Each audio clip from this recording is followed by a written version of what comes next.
ನಮಸ್ಕಾರ, ನ್ಯೂಸ್ 26ಗೆ ಸ್ವಾಗತ. ಬಾಗಲಕೋಟೆ ಜಿಲ್ಲೆಯ ಬಾದಾಮಿ ಚಾಲುಕ್ಯರ ನಾಡಿನ ಶ್ರೀರಾಮ ಭಕ್ತರು 6 ದಿನಗಳವರೆಗೆ ಅಯೋಧ್ಯೆಗೆ ತೆರಳಿ ಶ್ರೀರಾಮನ ದರ್ಶನ ಪಡೆದು ಪುನೀತರಾದರು. ಅದೇ ರೀತಿ ಪ್ಯಾಕೇಜ್ ಟ್ರೈನ್ ಚಿತ್ರದುರ್ಗದಿಂದ ಪ್ರಾರಂಭವಾಗಿ ಅಯೋಧ್ಯೆಯವರೆಗೂ ಮತ್ತು ಶ್ರೀರಾಮನ ದರ್ಶನ ಪಡೆದು ಮರಳಿ ಚಿತ್ರದುರ್ಗದವರೆಗೂ ಪ್ಯಾಕೇಜ್ ರೈಲು ವ್ಯವಸ್ಥೆ ಕೇಂದ್ರ ಸರ್ಕಾರದಿಂದ ಮಾಡಲಾಗಿತ್ತು. ಒಟ್ಟಾರೆ ಹೇಳೋದಾದ್ರೆ ಶ್ರೀರಾಮನ ದರ್ಶನ ಪಡೆದ ಕರ್ನಾಟಕದ ಜನರು ಸಾವಿರಾರು ದಿನದ ಕನಸು ನನಸಾಗಿತ್ತು. ಸಾವಿರಾರು ಹೋರಾಟಗಾರರ ರಕ್ತದೋಕುಳಿ ಅಯೋಧ್ಯೆಯಲ್ಲಿ ಹರಿದಿತ್ತು. ಎಷ್ಟು ಹೋರಾಟಗಾರರ ಪರಿಶ್ರಮ ಇಂದು ನಾವು ಶ್ರೀರಾಮನನ್ನ ಕಣ್ತುಂಬಾ ನೋಡಲು ಪುಣ್ಯ ಮಾಡಿದ್ದೇವೆ ಎಂದು ಭಕ್ತರು ಸಂತಸವನ್ನು ವ್ಯಕ್ತಪಡಿಸಿದರು. ಯಾವುದೇ ರಾಜ್ಯದಿಂದ ಬಂದ ಭಕ್ತರಿಗೆ ಅಯೋಧ್ಯೆಯಲ್ಲಿ ಉಚಿತವಾಗಿ ಊಟ, ವಸತಿ, ಸಾರಿಗೆ ವ್ಯವಸ್ಥೆಯನ್ನ ಅಲ್ಲಿಯ ಬಿಜೆಪಿ ಸರ್ಕಾರದ ಮುಖ್ಯಮಂತ್ರಿಯಾದ ಯೋಗಿ ಆದಿತ್ಯನಾಥ್ ರವರು ಭಕ್ತಾದಿಗಳಿಗೆ ಯಾವುದೇ ತೊಂದರೆ ಆಗದಂತ ರೀತಿಯಲ್ಲಿ ವ್ಯವಸ್ಥೆಯನ್ನ ಮಾಡಿದ್ದಾರೆ.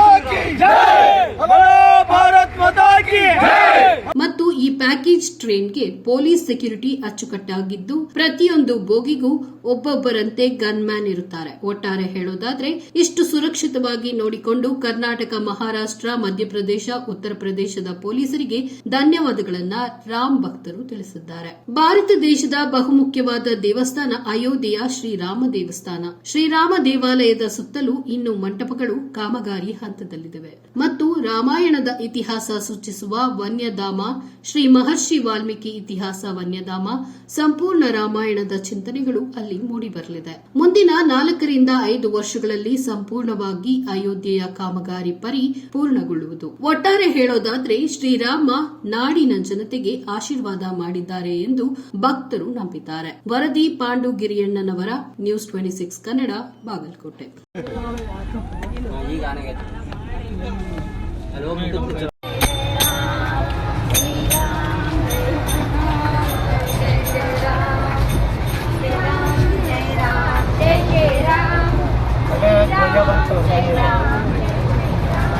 जय श्री राम, जय श्री राम। भारत माता की जय, भारत माता की जय, भारत माता की जय। ಸರ್, ತಮ್ಮ ಜರ್ನಿ ಎಲ್ಲಿಂದ ಬಂತು? ನಮ್ಮ ಟ್ರೈನ್ ಇದು ಚಿತ್ರದುರ್ಗದಿಂದ ಬಂದಿದ್ದು. ಚಿತ್ರದುರ್ಗ ನಾವು ಎಲ್ಲಿ ಹೋಗಿದ್ದು? ಅಯೋಧ್ಯೆ ಶ್ರೀರಾಮಚಂದ್ರ ದರ್ಶನ ಮಾಡಲಿಕ್ಕೆ ಅಯೋಧ್ಯೆ ಹೋಗಿದ್ದು. ಏನು ವಿಶೇಷತೆ ಇಲ್ಲಿ? ಸುಮಾರು ಕಾಂಗ್ರೆಸ್ ಸರ್ಕಾರ ಆರೋಗ್ಯಕ್ಕಿಂತ ಮುಂಚೆ 70 ವರ್ಷದ ಅವಧಿಯಲ್ಲಿ ನಮ್ಮ ಹಿಂದೂ ಕಾರ್ಯಕರ್ತರಿಗೆ ಅಥವಾ ಭಾಜಪ ಕಾರ್ಯಕರ್ತರಿಗೆ 70 ವರ್ಷದ ಅವಧಿಯೊಳಗೆ ಅಯೋಧ್ಯ ಶ್ರೀರಾಮನ ದರ್ಶನ ಮಾಡಬೇಕಂತ ಹೋದಂಥ ಕಾರ್ಯಕರ್ತರಿಗೆ, ಕೆರೆ ಸೇವಕರಿಗೆ ಹತ್ತಿಕ್ತಾ ಇದ್ರು.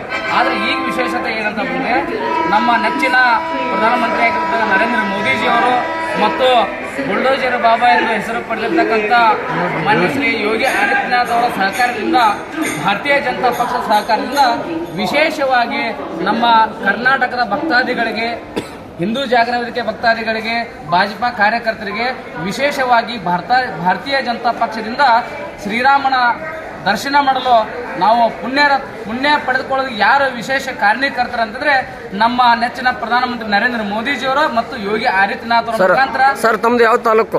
ನಮ್ಮ ಬಾಗಲಕೋಟೆ ಜಿಲ್ಲೆ ಬಾದಾಮಿ ಮತಕ್ಷೇತ್ರ, ಬಾದಾಮಿ ತಾಲೂಕು. ಸರಿ ಸರ್. ಚಿತ್ರಕ್ಕೆ ನಾವು ಕಾಲಿಟ್ಟಿವಲ್ಲ ಅನ್ನೋಂಥ ಭಾವನೆ ಬಂತು. ಇದು ಯಾಕಪ್ಪ ಅಂದ್ರೆ ಇಲ್ಲಿವರೆಗೂ ನಮಗೆ ಅಯೋಧ್ಯೆಗೆ ಹೋಗೋಕ್ಕಾಗಿದ್ದಿಲ್ಲ.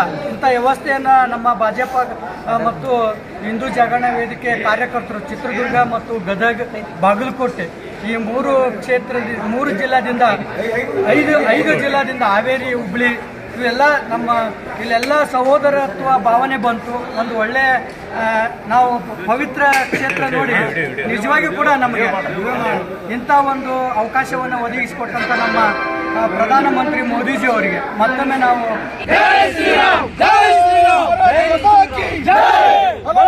ಭಾರತ್ ಮಾತಾ ಕಿ ನರೇಂದ್ರ ಮೋದಿಜಿ ಅವರಿಗೆ, ಶ್ರೀ ಯೋಗಿ ಆದಿತ್ಯನಾಥ್ ಅವರಿಗೆ, ಶ್ರೀ ಗಂಟೇಗೌಡರಿಗೆ, ಶ್ರೀ ಭಟ್ಲ ಅವರಿಗೆ ಜೈ ಶ್ರೀರಾಮ್, ಜೈ ಶ್ರೀರಾಮ್. ಹಲೋ, ಎಲ್ಲ ರಾಮ್ ಭಕ್ತರಿಗೆ ನಮಸ್ಕಾರಗಳು. ತಾವು ಅಯೋಧ್ಯೆಗೆ ಹೋಗಿ ಬಂದ್ರ, ಸೇಫ್ ಆಗಿ ಹೋಗಿ ಬಂದ್ರ? ಅಲ್ಲಿ ಏನೇನಾಯ್ತು, ಅಭಿವೃದ್ಧಿಗಳ ಬಗ್ಗೆ ಒಂದ್ ಸ್ವಲ್ಪ ಮಾಹಿತಿ ಹೇಳ್ತೀರಾ? ತಮ್ಮ ಹೆಸರು? ನಮ್ಮ ಹೆಸರು ಯಲ್ಲಪ್ಪ ಕಲಾವಿಗೆ ಅಂತೇಳಿ, ಜಿಲ್ಲಾ ಎಸ್.ಟಿ. ಮೋರ್ಚಾ ಅಧ್ಯಕ್ಷರು, ಬಾಗಲಕೋಟೆ. ನಾವು 24ನೇ ತಾರೀಕಿಗೆ 25ನೇ ತಾರೀಕಿಗೆ ಶ್ರೀ ರಾಮ ಮಂದಿರಕ್ಕೆ ಹೋಗಿದ್ದೀವಿ. ಇಲ್ಲಿಂದ ಹೋಗುವಾಗ ನಿಜವಾಗ್ಲೂ ನಾವು ಕೃತಜ್ಞತೆ ಹೇಳಬೇಕಾಗಿದ್ದು ಶ್ರೀ ನರೇಂದ್ರ ಮೋದಿಜಿಯವರಿಗೂ ಹಾಗೂ ಉತ್ತರ ಪ್ರದೇಶದ ಮುಖ್ಯಮಂತ್ರಿಯಾದಂಥ ಶ್ರೀ ಆದಿತ್ಯನಾಥ್ ಅವರಿಗೂ ಹಾಗೂ ಬಾಗಲಕೋಟೆ ಸಂಸದರಾದಂಥ ಶ್ರೀ ಕೃಷಿ ಗದ್ದಿಗೌಡರಿಗೂ ಹಾಗೂ ಬಾಗಲಕೋಟೆ ಜಿಲ್ಲೆಯ ಅಧ್ಯಕ್ಷರಾದಂಥ ಎಸ್ ಟಿ ಪಾಟೀಲ್ ಅವರಿಗೂ ನಿಜವಾಗ್ಲೂ ನಾವೆಲ್ಲ ರಾಮ ಭಕ್ತರು ಕೃತಜ್ಞತೆಗಳನ್ನು ಹೇಳಬೇಕು. ಯಾಕಂತಂದ್ರೆ 4 ರಾಜ್ಯವನ್ನು ದಾಟಿ ಹೋಗಿ ರಾಮ ದರ್ಶನ ಮಾಡುವುದು ಅಲ್ಲ. ಈ ವೇಳೆಯಲ್ಲಿ ನಮ್ಮೆಲ್ಲ ರಾಮ ಭಕ್ತರಿಗೆ ರಾಮ ದರ್ಶನ ಮಾಡಲಿಕ್ಕೆ ಅವಕಾಶ ಕೊಟ್ಟಂಥ ಈ ಎಲ್ಲ ಮಹನೀಯರಿಗೂ ರಾಮ ಭಕ್ತರ ಪರವಾಗಿ ಕೃತಜ್ಞತೆಗಳನ್ನು ಸಲ್ಲಿಸ್ತಾ ಇದ್ದೇನೆ. ಅದೇ ರೀತಿಯಾಗಿ ರಾಮನ ಮಂದಿರ ನಮ್ಮ ಭಾರತದ ಸಂಸ್ಕೃತಿಯ ಹೊಂದಿದಂಥ ಭವ್ಯ ಮಂದಿರವಾಗಿ ನಿರ್ಮಾಣಗೊಂಡಿದೆ. ಇನ್ನೂ ಅಭಿವೃದ್ಧಿ ಭಾಳ ಆಗಬೇಕಾಗಿದೆ. ಹಿಂದೂ ಧರ್ಮದ ದೇವಾಲಯ ಇದು ಭಾರತದ ಅತಿ ಉತ್ತುಂಗಕ್ಕೆ ಬೆಳೆಯುವಂಥ ರಾಮ ಮಂದಿರವಾಗಿದೆ. ಈ ರಾಮ ಮಂದಿರ ನೋಡಲು ಅನೇಕ ದೇಶಗಳಿಂದ ಭಕ್ತಾದಿಗಳು ನಮ್ಮ ಭಾರತಕ್ಕೆ ಆಗಮಿಸ್ತಾ ಇದ್ದಾರೆ. ಇನ್ನು ಮೇಲೆ ಇದಾಗಿತ್ತು ಇವತ್ತಿನ ಅಪ್ಡೇಟ್ಸ್. ಇನ್ನಷ್ಟು ಸುದ್ದಿಗಾಗಿ ನೋಡ್ತಾ ಇರಿ News 26 ಕನ್ನಡ. ನಾವು ನಿಮ್ಮೊಂದಿಗೆ.